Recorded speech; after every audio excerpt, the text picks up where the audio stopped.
Hi hello welcome to cine cigars. Here is our review on Tamil movie 'test'. కథ ఏంటంటే, 'test' కథ 3 పాత్రల చుట్టూ తిరుగుతుంది. కుముద శరవణన్ ఒక స్కూల్ టీచర్. తల్లి కావాలని కోరుకుంటుంది.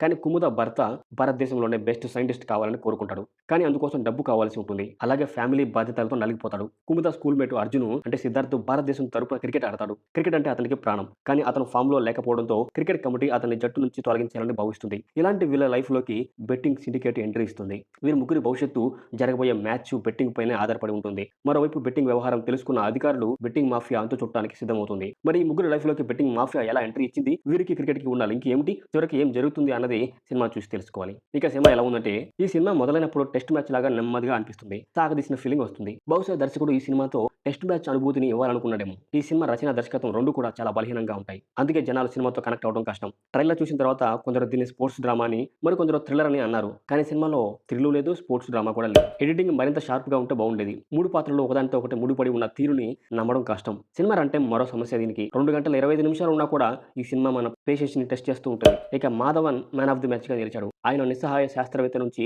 విలన్ వరకు చాలా బాగా నటించాడు. ఇక నయనతార గురించి ప్రత్యేకంగా చెప్పనక్కర్లేదు. ఇక సిద్ధార్థ్ సినిమా మొత్తం ఒకటే ఎక్స్‌ప్రెషన్స్‌తో కనిపించడం బోర్ కొడుతుంది. సిద్ధార్థ్‌కి క్రికెట్టే సర్వస్వం అని డైలాగుల ద్వారా చూపించారు. కానీ సిద్ధార్థ్ చేసే పనులు చూస్తే అలా అనిపించవు. జీవితం సిద్ధార్థ్‌కి కష్టమైన ఆప్షన్స్ ఇస్తుంది. అయితే సిద్ధార్థ్ తాలూకు ఆ కాంప్లెక్సిటీని సరిగ్గా ఎక్స్‌ప్లోర్ చేయలేదేమో అనిపిస్తుంది. ఆ ఎఫెక్ట్ క్లైమాక్స్‌కి పడుతుంది. సో ఫైనల్లీ ఆర్ మాధవన్ నటనకి అభిమాని అయితే ఈ సినిమాని మిస్ కాకుండా ఒకసారి చూడొచ్చు. కానీ స్పోర్ట్స్ డ్రామా లేదా థ్రిల్లర్ సినిమా అనుకుని స్టార్ట్ చేస్తే ఖచ్చితంగా డిసప్పాయింట్ అవుతారు. So that's all for today's review guys. ఒకవేళ మీరు ఈ సినిమా చూసినట్లయితే మీకు ఎలా అనిపించిందో కామెంట్ చేయండి. మీకు ఈ వీడియో నచ్చినట్లయితే ప్లీజ్ లైక్ అండ్ సబ్స్క్రైబ్ చేసుకొని నా ఛానల్‌కి సపోర్ట్ చేయండి. See you in the next video.